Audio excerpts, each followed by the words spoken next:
너희 하나님이 이르시되 너희는 위로하라 내 백성을 위로하라. 너희는 사람의 마음에 밖으로 가며 무엇을 위시라.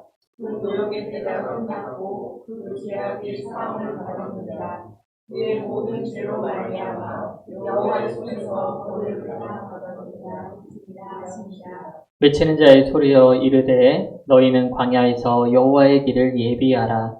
사막에서 우리 하나님의 대로를 평탄하게 하라.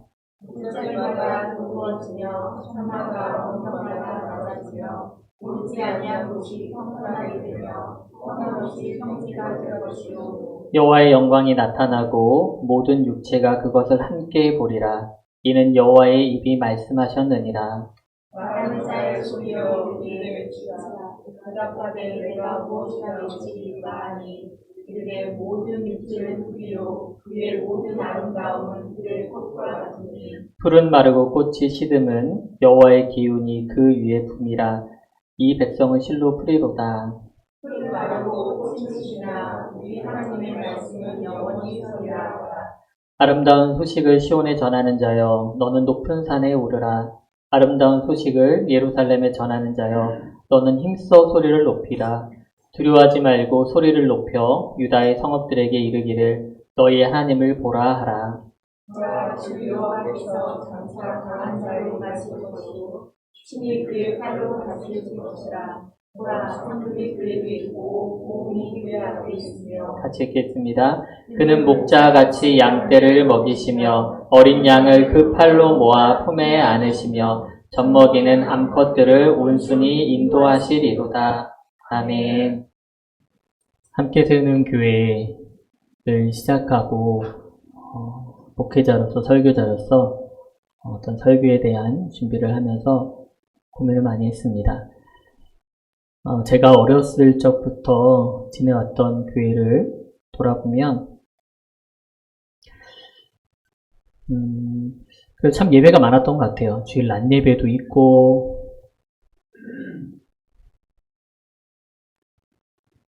주일 오후 예배, 수요 예배, 금요 기도회 또는 새벽 기도든 끊이지 않고 말씀을 들을 기회가 많았습니다. 그럼에도 불구하고 돌아보니까 말씀이 거의 대부분 복음서 위주나 혹은 모세, 다윗 같은 인물 위주의 말씀이 아니었나라는 생각이 들더라고요. 그래서 오랜 시간 교회에서 지냈지만은 한 번도 들어보지 못한, 내가 펼쳐보지 못한 성경이 있다는 것을 좀 더 나이가 들어서 알게 되었습니다. 사실 당시에 비단 제가 다녔던 교회뿐 아니라 대부분의 교회들이 그런 분위기였지 않나 싶기는 합니다. 그러다 보니까 성경은 66권인데 골고루 다 좀 다루지 못한다, 좀 습득하지 못한다는 좀 아쉬움이 제 속에 있었습니다. 그래서 일단은 우리 함께 세우는 교회를 시작할 적에 무엇보다 차분차분히 우리 자근자근 조근조근 한번 말씀을 읽어보자는 마음에 이 권별로 한 해 동안 한 성경을 정해서 말씀을 읽어나가기 시작했습니다. 그래서 우리가 마태복음, 신명기, 그리고 갈라디아서, 그리고 이제 사사기 이렇게 오가고 있는데요. 근데 그렇게 생각해 보니까 그럼 제가 죽기까지 다 못하겠는 거예요, 성경을. 네, 과학이 좋아져가지고 제가 100세 살고 그때까지 담임 목회를 한다면 모르겠지만은 이게 견적이 안 나오는 거예요. 아멘, 감사합니다. 그래서 한 달에 한 번이라도 좀 성경을 좀 압축해서 권별로 좀 말씀을 나누자라고 하는 좀 호기로운 시도를 한 겁니다. 사실 어렵습니다. 쉽지 않습니다. 많으니까 할 게 많을 것 같으시죠? 아니에요, 여러분들. 훨씬 더 그게 사실 좀 힘듭니다. 어쨌거나 그래서 신구약을 번갈아 가면서 지금 하는 순서가 이제 45번째가 된 거고 오늘 이사야서가 되었습니다. 이사야서를 준비하면서 쭉 이제 훑어보는데 이사야서가 처음 보는 성경은 분명히 아니지 않습니까? 근데 큰일 났다는 생각이 들더라고요. 여러분들 어릴 적에 어쩌냐기도 배고픈 영혼들 밤 11시에 편의점에서 만났는데 그때도 뭘 먹겠다고 막 사들고 들어가더라고. 우리 얼마나 어렸을 때 먹는 걸 좋아합니까? 그런 생각이 드는 거예요. 어렸을 적에 형제들이 많은 집은 특히나 이게 큰 고기가 있다. 일단 찝는 거예요. 찝어서 일단 입에 넣고 보는 거예요. 그래야지 먹으니까. 저 이사야서를 보면서 그런 생각이 든 거예요. 입에다 넣긴 넣어야겠는데 너무 큰 거예요. 지금 씹히지도 않을 정도로 어떻게 해야 되나 그런 고민이 되었습니다. 말씀을 추렸지만은 버릴 것이 없는 게 사실은 이사야서입니다. 우리가 한편 이런 얘기가 있습니다. 66권의 성경을 이 66장에 압축해서 담았다. 그래서 성경 전체의 압축판이 바로 이사야서다라는 그런 이야기가 있을 정도입니다. 부디 바라건대 이번 연휴가 좀 길지 않습니까? 아주 좋습니다. 오늘 말씀을 듣고 꼭 돌아가셔서 1장부터 60절까지 읽으신 큰 은혜가 있기를 축복합니다. 우리 먼저 간단하게 이사야서의 배경에 대해서 좀 이해했으면 좋겠습니다. 이사야라고 하는 선지자는요, 이 우시야라고 하는 왕이 죽던 해에 선지자로 이제 부르심을 받습니다. 그리고 나서 요담, 아하스, 히스기야라는 4명의 왕을 거칠 때까지 선지자로서 활동을 했습니다. 연도로는 약 한 주전 740년부터 한 주전 680년 정도 60년간 있었고요. 당시에 북쪽에는 아수르, 우리가 이제 외부에서는 아시리아라고 하죠. 아수르가 굉장히 흥왕하며 막 성장하던 그런 시대였습니다. 아수르가 얼마나 성왕을 했냐면은 그 아래로 유대 땅을 지나서 계속 내려가 애굽, 지금의 이집트까지 이르기까지 그 세력을 확장을 할 정도로 그 지역의 패권자가 되었습니다. 그 과정에 이미 남북으로 갈라져 있던 북이스라엘과 남유다는 이제 각자 도생의 길을 걷게 됩니다. 북이스라엘은 정세를 보니까 아수르를 지금 막아내면 될 것 같다는 판단에 한동안 오랜 시간 그 지역의 패권자였던 애국과 힘을 합쳐서 어떻게든 이겨내 보려고 합니다. 하지만 그 노력이 허망하게도 주전 722년도에 아수르에서 멸망을 당하면서 끝이 나죠. 남유다의 왕과 그리고 이 아수르라고 하는 거대한 신생국의 왕이 4번이나 바뀌는 과정 가운데 또한 그 가운데 북이스라엘이라고 하는 동족들의 멸망을 이사야는 모두 다 보고 있었던 것입니다. 그 가운데 하나님께서 그를 선지자로 부르시고 하나님의 말씀을 그 입술에 맡기시는 거죠. 그래서 이사야가 부름받는 장면이 6장이 잘 나와 있는데 이사야에 대한 말씀과 함께 그 당시 사람들이 어떤 상태였는지를 하나님께서 이렇게 진단하시는데요. 바로 듣는 귀가 닫혔고 보는 귀가 감겼으며 마음은 둔하게 되어 깨닫지 못하는 그런 상태라고 지적을 하십니다. 그러면서 동시에 이 땅에 이렇게 모든 마치 나무가 베인 것 같이 황량하고 황폐해진 이 땅 가운데 하나님께서 거룩한 씨 하나를 남겨두었다며 이사야에게 희망의 말씀을 같이 전달하게 하십니다. 이 이사야서를 통해서 우리가 전체적으로 보면서 꼭 먼저 알아야 될 게 있는데 뭐냐면 바로 우리가 내부와 외부의 문제를 직시해야 한다는 것입니다. 이사야는 시작하면서 먼저 그것을 분명하게 우리에게 지적하면서 우리 속에 있는 것과 우리 외부 상황에 대해서 똑바로 눈을 뜨라고 우리에게 얘기를 합니다. 여기서 내부라고 하는 것은요, 바로 신앙의 문제입니다. 신앙의 문제. 그러니까 그 무엇보다 우리가 이 땅을 살아가면서 이 어렵고 정신 사나운 이 시대를 살아가면서 가장 먼저 우리 신앙을 점검하고 신앙에 대해서 우리가 회복에 대한 초점을 맞춰야 한다는 겁니다. 이사야서 1장 11절에서 13절 말씀입니다. 여호와께서 말씀하시되 너희의 무수한 재물이 내게 무엇이 유익하뇨? 나는 수량의 번제와 살찐 짐승의 기름에 배불렀고 나는 숫송아지나 어린 양이나 수점수의 피를 기뻐하지 아니하노라.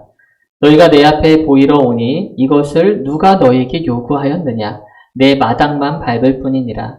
헛된 재물을 다시 가져오지 말라. 분향은 내가 가증히 여기는 바요. 월삭과 안식일과 대회로 모이는 것도 그러하니 성회와 아울러 악을 행하는 것을 내가 견디지 못하겠노라. 29장 13절 말씀 우리 같이 한번 읽어볼까요? 29장 13절입니다. 시작. 주께서 이르시되 이 백성이 입으로는 나를 가까이하며 입술로는 나를 공경하나 그들의 마음은 내게서 멀리 떠났나니 그들이 나를 경외함은 사람의 계명으로 가르침을 받았을 뿐이라. 이사야를 시작하면서 이걸 가장 먼저 지적을 하시는 거예요. 뭐라고 말씀하시는 겁니까? 너희들의 예배는 죽은 예배다. 너희들 가운데는 다 식어버린 신앙만 남았고 껍데기만 남아있다. 그게 가장 문제였다는 거예요. 그렇다고 이 사람들이 제사를 안 드렸나요? 아닙니다. 엄청 열심히 드렸어요. 무수히 많은 재물을 가져다가 분향해서 그것이 멈추지 않을 정도로 연기가 끊이지 않았다는 거예요. 월상 예배로 모이고 안식일을 준수하고 다양한 절기로 성전에 모였습니다. 요즘 시대로 말하면은 매일이 예배고 매일이 부흥회예요. 매일 성전에 사람들이 몰려듭니다. 끊이지 않아요. 그런데 하나님 뭐라고 하세요? 너희들은 내 뜰만 밟을 뿐이다. 헛된 재물을 더 이상 가져오지 마라라고 말씀을 하십니다. 여기서 헛되다는 말을 좀 자세히 보니까요. 그 안에 이런 말들이 들어있더라고요. 거짓되다. 심지어는 우상 숭배하는 모습을 이 헛된이라는 말에 담고 있습니다. 이게 무슨 뜻입니까? 사람들은 분명히 하나님께 나옵니다라고 말을 하지만은 그 속에는 일개의 우상에게 하듯이 하는 그런 거짓된 예배만 그 안에 있었다는 겁니다. 얼마 전에 목회 데이터라고 하는 연구소가 있는데 거기서 매번 설문조사를 통해서 발표를 하는 자료들을 보내주곤 하십니다. 근데 얼마 전에 이런 자료를 받았어요, 제가. 교회를 다니는 사람들에게 질문을 했다고 합니다. 무슨 질문을 했냐면은 귀하에 교회 교인 중에 명목상 기독교인이 얼마나 있다고 생각하십니까? 명목상 기독교인. 이게 무슨 뜻이냐면은 교회 생활은 하지만 거듭나지 않고 평소 신앙생활을 하지 않는 사람들을 명목상 기독교인이라고 정의하고 질문을 했은 것입니다. 그랬더니 대답마다 조금씩 퍼센트율은 다른데 평균을 내보니까 우리 사람들이 36%라고 대답을 했어요. 그게 무슨 뜻이에요? 3명 중에 1명은 내가 보기에, 내 눈에 보기에 명목상 그리스도인이야 라고 판단했다는 겁니다. 여러분들 같은 교인들이잖아요. 외부 사람들도 아니고 같은 교우들이 봤을 때도 그 정도라면은 실제 하나님의 눈에는 얼마나 그런 사람들이 많겠습니까? 현실은 더 엄청나다는 거예요, 여러분들. 그런 면에서 우리 속엔 진정한 예배가 있습니까? 여러분들은 진짜 이 자리에 예배하기 위해 오셨습니까? 저희 아이들에게도 저는 말을 해요, 아침마다. 너희들이 무엇을 하기 위해서 왔냐고. 휴대폰을 할 거면은 집에 가서 하고, 축구할 거면 나가서 놀고, 오자마자 가장 먼저 하나님께 기도하고, 내가 왔다고 얘기하고, 오늘 예배 가운데 하나님을 만나게 해달라고 우리 가운데 있냐는 것이죠. 그게 어린아이만 그럴까요, 비단? 우리 어른들에게도 똑같지 않겠습니까, 여러분들? 그래서 이사야서는 우리에게 가장 먼저 그 얘기를 하는 거예요. 너희 속에 내부를 점검하라고요. 너희 속에 진정 하나님을 향한 진정한 예배가 있냐는 것입니다. 그게 없다라면 우리가 정말 홀뿐인, 껍질뿐인 그리스도인이 될 수밖에 없다는 겁니다. 근데 이런 내부뿐 문제 아니라 여러분들, 우리 교회는 어떻습니까? 세상에 놓인 교회예요. 우리 성도들의 삶은 세상을 살아가는 삶 아니겠습니까? 우리가 외부의 영향을 받지 않을 수 없다는 겁니다. 그래서 우리가 이 외부에 대해서 다시 한번 우리가 점검하고 우리가 봐야 할 눈을 다시 떠야 한다는 것입니다. 제가 요즘 이제 뉴스를 볼 때 정치 섹션을 이렇게 보면은 어질어질해요. 여러분들 뭐 관심 있는 분들도 있고 없는 분들도 계시겠지만은 요즘에 장관들하고 총리가 막 탄핵을 당한다고 하고 있고, 뭐 여당은 야당 대표 체포안을 상정해서 통과를 시키고, 그 와중에 뭐 국회의원들은 당리당략이 아니에요. 당의 의회가 한 게 아니라 지금 내년에 있는 총선 때문에 정신이 없어요. 어떻게 해야 내가 살아남을지, 어디에 줄을 대야 내가 국회의원직을 유지할지 그거에만 혈안이 되어 있습니다. 어떻게든 자기 자리를 보존하고 나보다 높은 사람을 끌어내리고 내가 더 안전한 자리에 있을까, 그런 것 때문에 정신이 없다는 겁니다. 외교 문제는 뭐 우리나라 옛날부터 말할 거 있나요? 껴가지고서는 미국 눈치 보랴, 러시아의 눈치 보랴, 중국, 일본 사이에서 참 쉽지 않습니다. 어떻게 해야 될지 몰라요. 그런데 여러분들, 이 문제가 비단 우리 문제만이 아니라는 겁니다. 이 이사야 시대에도 바로 이스라엘 땅에도 이러한 일들이 벌어지고 있었다는 겁니다. 그래서 이사야서 31장 1절 3절이 이렇게 말하는 겁니다.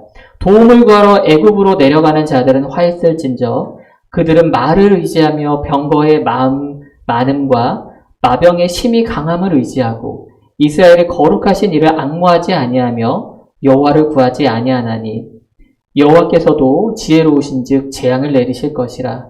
그의 말씀들을 변하지 하지 않게 하시고 일어나사 악행하는 자들의 집을 치시며 행악을 돕는 자들을 치시리니 애굽은 사람이요 신이 아니며 그들의 말들은 육체요 영이 아니라. 여호와께서 그의 손을 펴시면 돕는 자도 넘어지며 도움을 받는 자도 엎드려져서 다 함께 멸망하리라.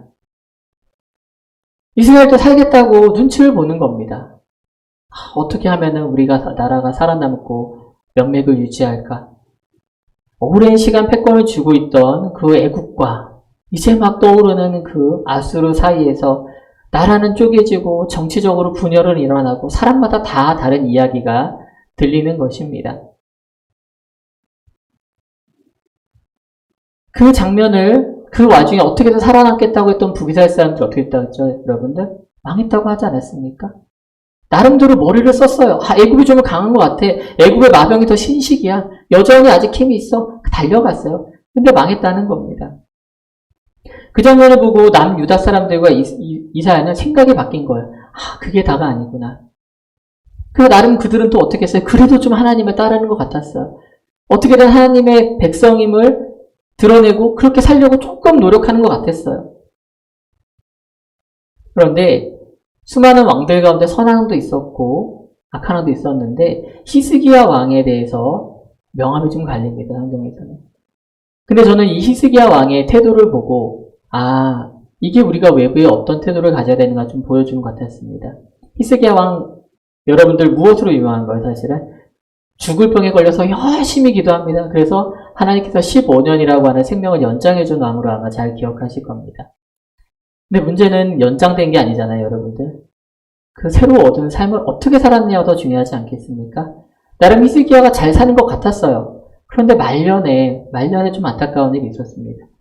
자, 히스기야가 하나님께 기도하고 회복되었다는 얘기를 듣고 옆 나라였던 바벨론에서 왕이 그 얘기를 듣고 선물과 함께 사신을 보내요.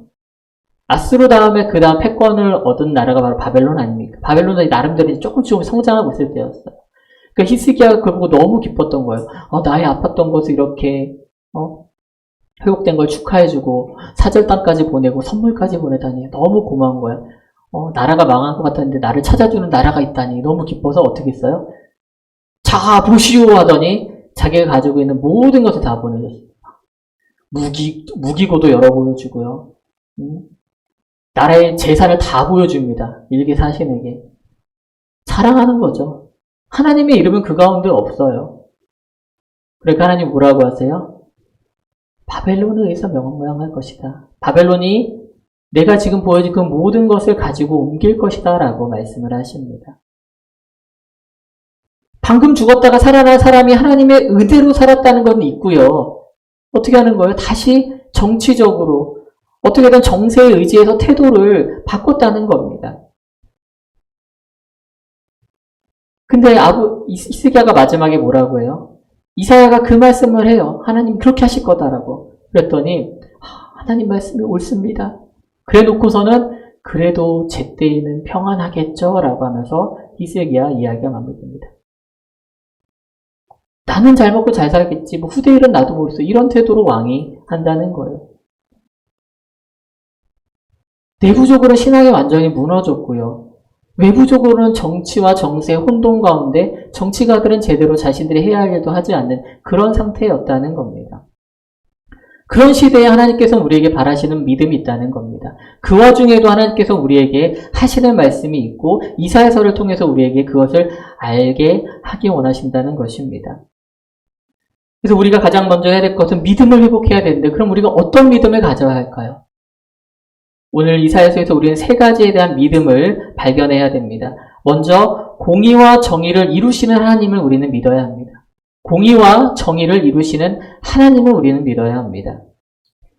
이사야서를 시작해서 여러분들 23장까지 쭉 보면은 하나님께서는 이사야를 통해 죄에 물든 이스라엘과 함께 죄악을 일삼고 있는 그 주변 국가들에 대한 심판의 말씀을 끊이지 않고 하십니다. 계속 심판에 대해서 얘기하세요. 모압에 대하여, 바벨론에 대하여, 아수르에 대하여, 애굽에 대하여. 그들 가운데 다 죄악이 있기 때문이죠. 즉 무엇입니까? 바로 하나님께서 죄에 대해서는 철저하게 심판하시는 공의롭고 정의로운 분이라는 걸 우리는 믿어야 한다는 것입니다. 그래서 이사야 14장 24절 말씀과 27절 이렇게 말씀하시는 겁니다. 만군의 여호와께서 맹사하여 이르시되 내가 생각한 것이 반드시 되며 내가 경영한 것을 반드시 이루리라. 만군의 여호와께서 경영하셨은즉 누가 능히 그것을 패하며 그의 손을 펴셨은즉 누가 능히 그것을 돌이키랴. 하나님이요, 물론 인자하시고 사랑이 많으신 분 맞습니다만은 죄 앞에서는 눈 감지 않으시는 분이십니다. 그 죄에 대하여 하나님은 공의롭고 정의로운 판결을 내리시는 심판자이시라는 걸 우리는 절대 잊어서는 안 된다는 것입니다. 그것으로 인해 우리가 때론 아프기도 합니다. 힘들기도 해요. 그 징계가 아프고 고통스럽지만요, 여러분들. 부모 되신 분들 아시지 않습니까? 잘못된 길을 가려는 그 자식을 그냥 두십니까? 말 그대로 진짜 옛날 말대로 데려다가 다리 몽둥이를 붙여 놓든 머리를 밀어서라도 그 자녀가 다시 한번 옳은 길로 올라서기를 바라는 게 그게 부모의 심정 아닙니까? 그게 바로 하나님께서 우리를 향한 심정이시라는 거예요. 이사야서를 보면은 계속 때리시는 것 같아요. 계속 아파요. 그런데 하나님께서 그게 필요한 과정이라는 것을 우리에게 알려주시는 겁니다. 너희 죄악을 제대로 보라는 겁니다. 너희 속에 있는 잘못을 하나님 앞에 끄집어내라는 거예요. 진짜 부모는 자녀를 포기하지 않잖아요. 그렇지 않습니까, 여러분들? 자기가 못 먹고 못 입어도요, 자녀는 입히고 먹이고 가르치는 게 부모예요. 요즘 MZ세대들이 이제 부모가 됐어요.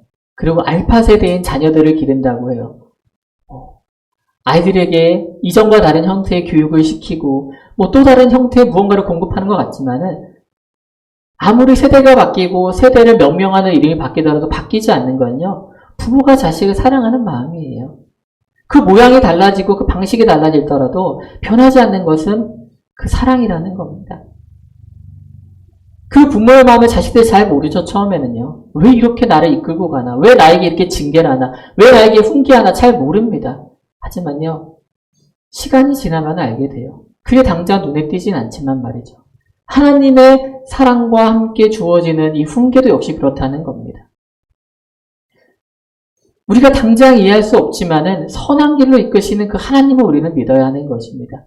그래서 우리는 자연스럽게 그 다음에 믿음의 단계로 넘어가는데 바로 뭐냐면은 자기 백성을 회복시키시는 하나님을 믿어야 한다는 겁니다. 자기 백성을 회복시키시는 하나님을 우리는 믿는 믿음을 가져야 한다는 것입니다.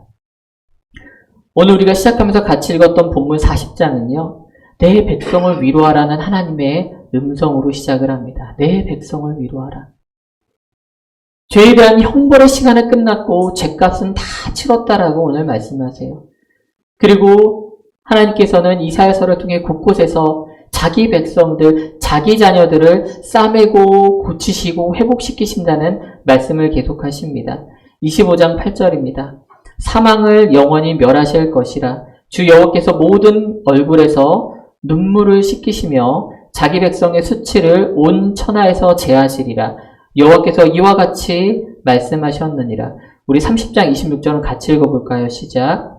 여호와께서 자기 백성의 상처를 싸매시며 그들의 맞은 자리를 고치시는 날에는 달빛은 햇빛 같겠고 햇빛은 7배가 되어 7날의 빛과 같으리라. 또 같이 읽겠습니다.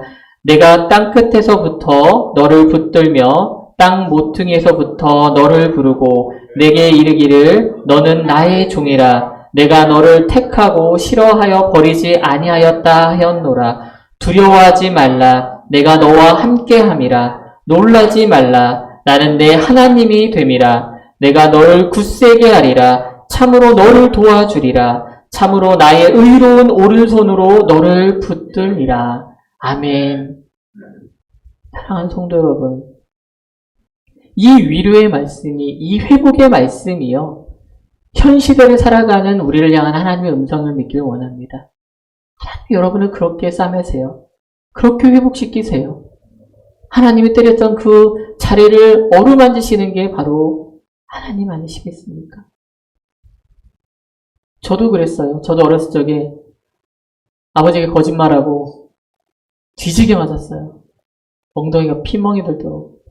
근데 새벽에 일어나니까 아버지가 제 엉덩이 약을 바르고 계시더라고요.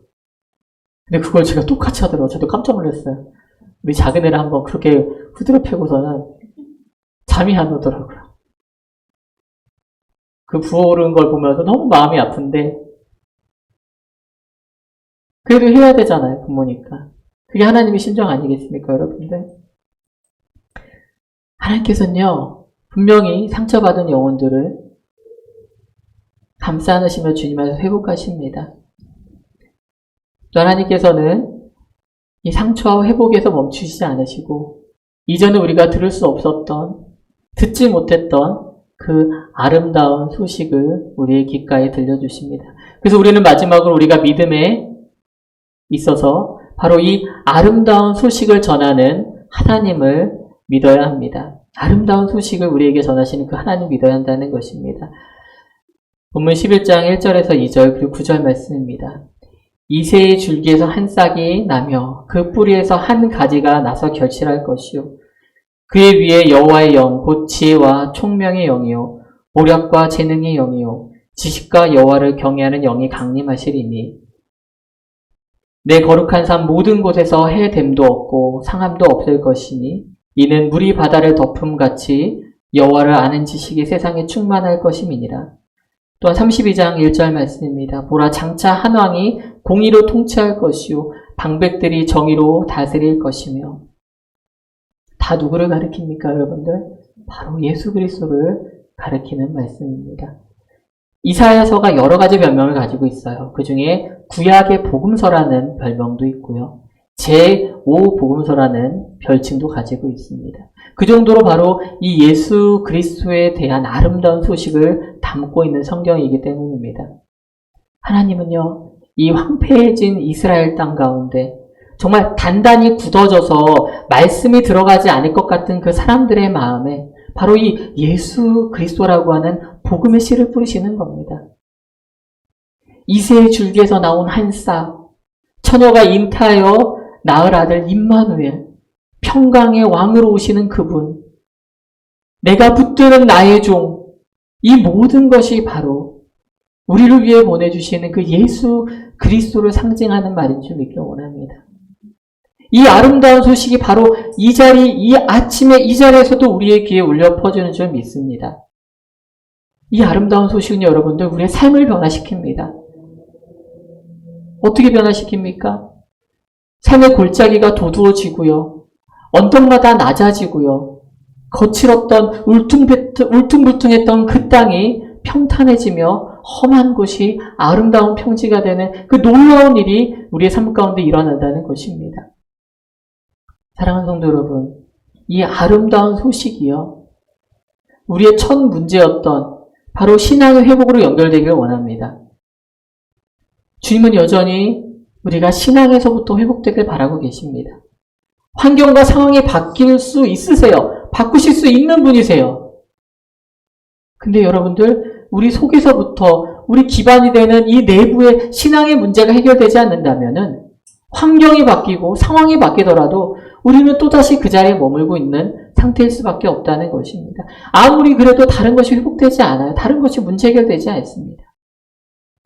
그래서 여러분들 오늘 들은 말씀을 통해 아름다운 소식이 결국은 나의 이 깊은 곳에서 있었던 문제를 해결하기 위해서 주님이 주신 말씀임을 깨닫기 원합니다. 마지막으로 말씀 한 구절만 같이 읽고 마무리하고 싶은데요.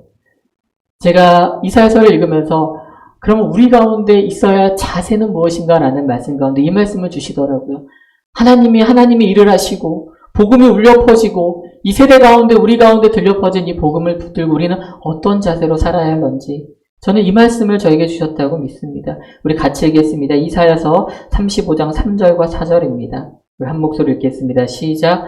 너희는 약한 손을 강하게 하며 떨리는 무릎을 굳게 하며 겁내는 자들에게 이르기를 굳세어라 두려워하지 말라. 보라 너희 하나님이 오사 보복하시며 갚아주실 것이라. 하나님이 오사 너희를 구하시리라 하라. 아멘. 저는 종종 이 말씀 구조를 두고 기도하곤 합니다. 주님, 여전히 저의 손이 약합니다. 제 무릎이 떨립니다. 일어설 힘이 없습니다. 주님, 제 약한 손을 주님의 강한 손으로 붙들어 주십시오. 저의 약한 무릎 가운데 새 힘을 주셔서 주님을 향해 무릎 꿇고 다시 일어날 수 있게 주여 인도하여 주시옵소서. 사랑하는 성도 여러분, 우리를 붙드시는 그 주님을 믿기 원합니다. 우리의 약한 손을 또한 약한 무릎을 다시 한번 붙들어 세우사 주님 앞에 다시 한번 주님의 자녀로 굳건히 서기를 바라고 계시는 그 주님을 만나길 원합니다. 우리의 삶을 구원하기 위하여 주님께서 아름다운 소식을 들고 오십니다. 그 아름다운 소식이 우리의 삶 가운데 녹아내리기 원합니다. 여러분들의 마음밭에 뿌려지길 원합니다. 우리 교회를 벗어나 이 내포 지역을 벗어나 온 땅 가운데 아름다운 소식이 또한 우리의 손과 발을 통해서 전해지기를 소망합니다. 그 아름다운 일들이 오늘 이 땅, 이 시간 같이 예배한 모든 성도들과 모든 사람들이 있기를 주님의 이름으로 축복합니다.